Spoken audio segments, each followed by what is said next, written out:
My name is Levi, and I'm the eldest sibling in MJ's family. The day he was born, I was 7 years old, was quarantined at home with something like the flu, and already knew everything there was to know. I was already completely head over heels having a little sister, and could not wait to meet my new little brother and teach him everything about everything. I did get in a few pithy tidbits here and there for maybe the first 3 years, but little did I know that in reality, he would spend the next 26 years schooling me in everything there was to know. From day one, MJ has always been too charming for words, eloquent to a fault, a delightful bit of a ham, you know it's true, an amazing friend, and an even better brother. When I bring MJ to mind, at times he's still the 3-year-old in a Mario costume, or the 7-year-old wearing the chest-length beard singing "If I Were a Rich Man" to a completely stupefied audience at the elementary school, if you haven't yet checked out segment number 2 of the 14.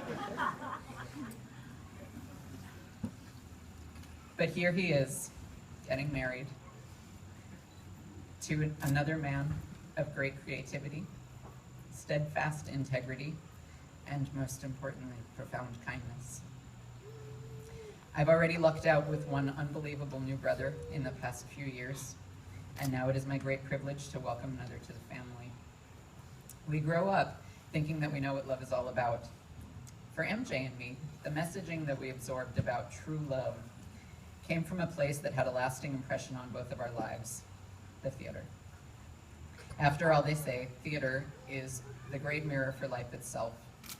So I spent some time considering the lessons to be drawn from the love songs of the bright lights of Broadway. And I thought we could play a game. I've got a few quotes, and if you can guess what musical it's from, just shout it out.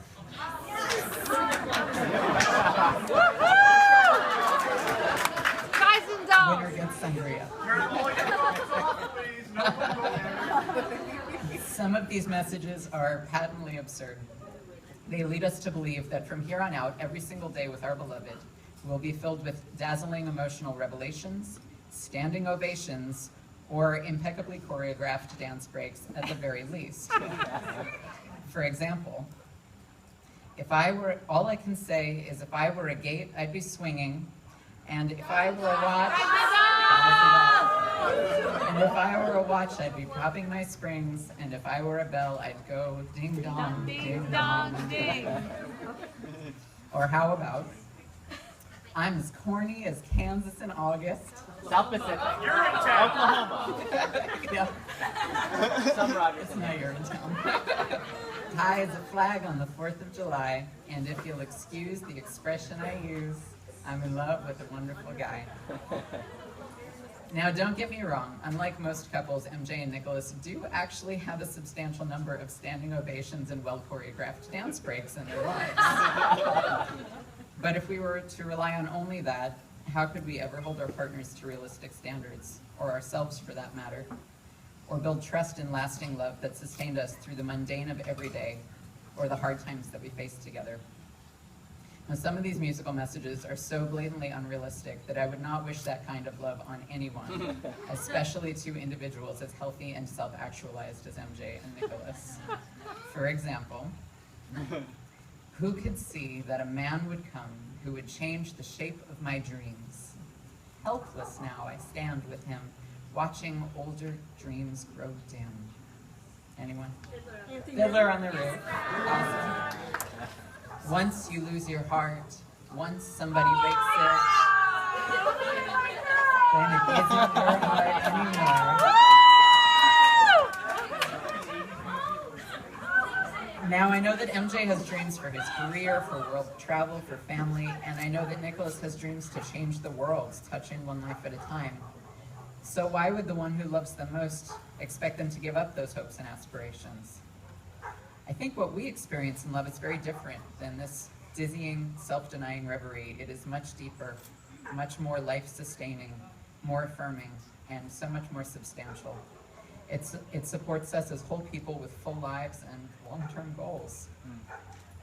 We learn a lot about a different kind of love. Like life itself, sometimes it's much more mundane. It can be the sock drawers and the allergy seasons and the parking tickets, the day in and the day out that makes up our 24/7. And to share that in love with a partner, we learn that there is magic and joy, compassion and forgiveness, faith and partnership, even in the ordinary. And with our love, every day becomes so much more, and that is the true challenge and the deep reward. If we pay attention, we can even find those lessons on the stage.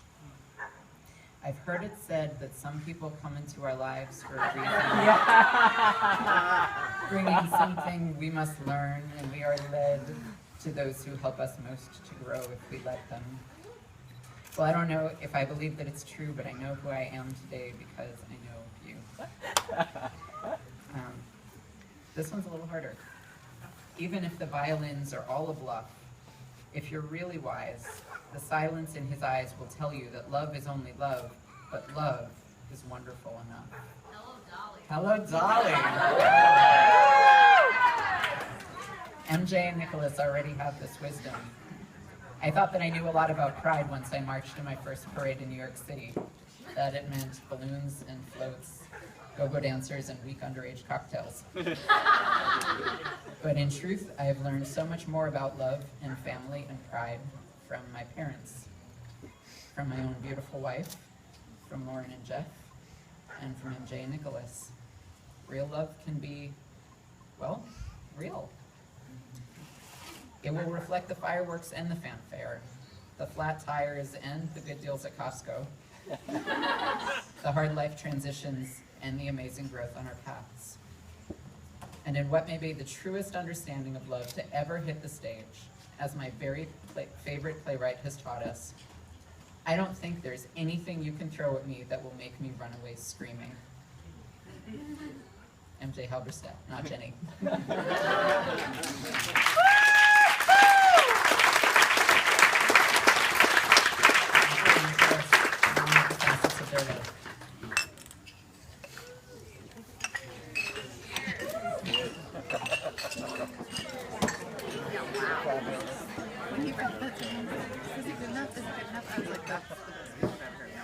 All right, one more.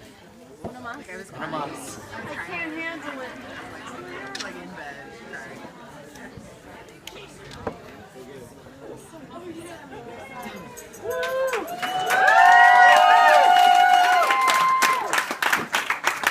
Alright, so Lauren and Levi started at birth, but I'm going to skip to middle school.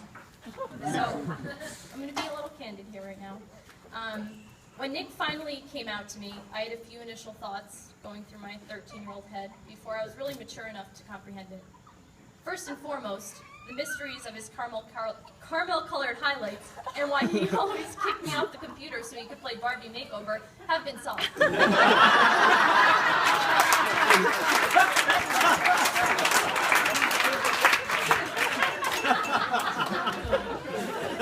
She went there. I'm so happy he's not mad at me right now. Secondly, I thought, why have you let me wear so much limited too while I navigate the cutthroat fashion world in middle school?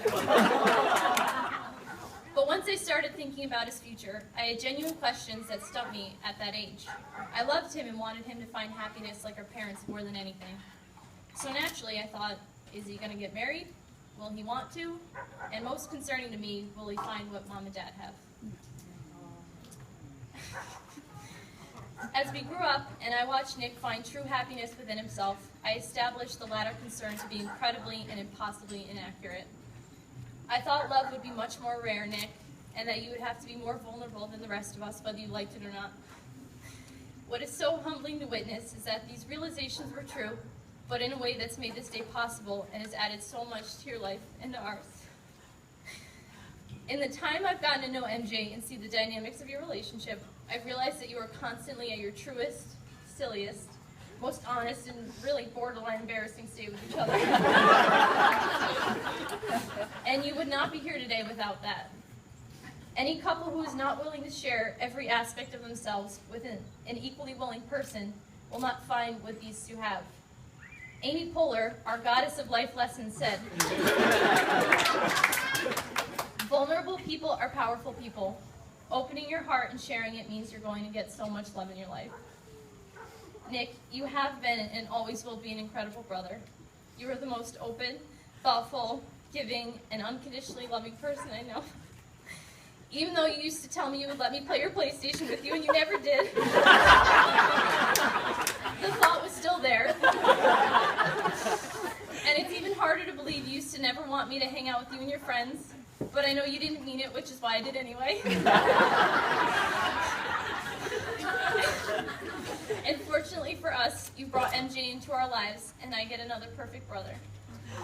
MJ, you are the only person who can get away with raunchy jokes in front of my mom and put her in stitches. You are easy to love and bring out the absolute best in my brother. I want to thank Nick for finding you. It wasn't easy, but you were worth the wait.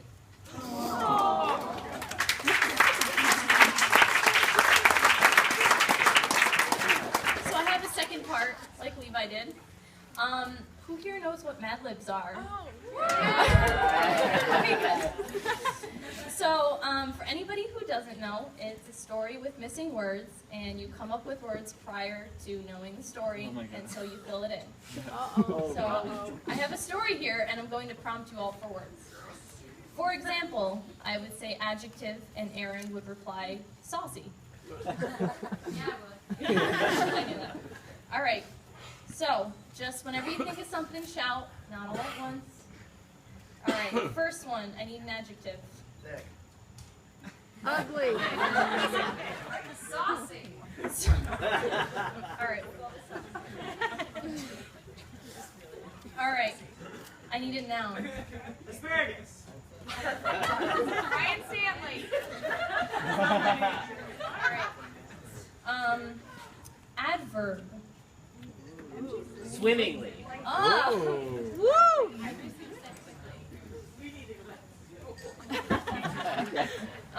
Verb. Dancing. Thank you. Or dance. Dance. I don't think it works, but that'll be fine. Dance. I might not have said that correctly. Oops. All right. I need a noun. Perfume.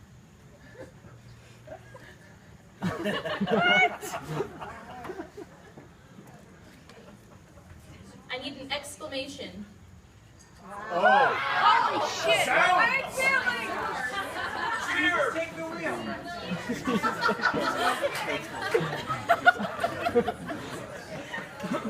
Jumping Joes.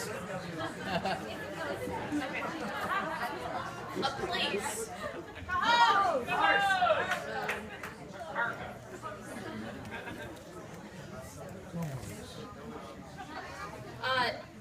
Body parts plural. Fingers. Fingers. No. Is. Plural noun. Plural noun. Chainsaw. I heard dog. Chainsaw. Chainsaw. I like that. An adjective. Purple. Beautiful. Beautiful. That's actually perfect. All right. Body part. Again? No. Belly button. Belly button.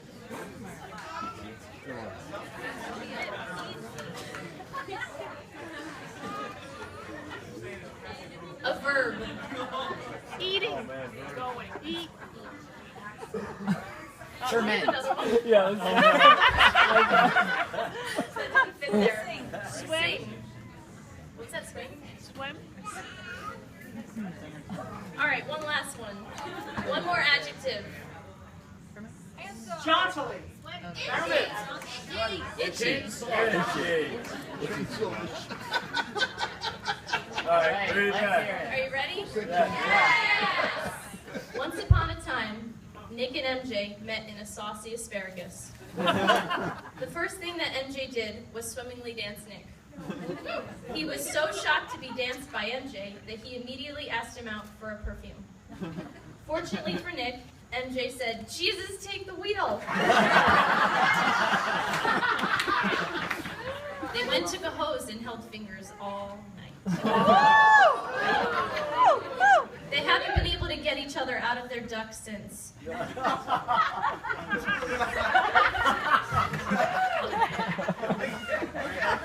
for us, 4 purple years later, Nick got down on one belly button and asked MJ to sing him.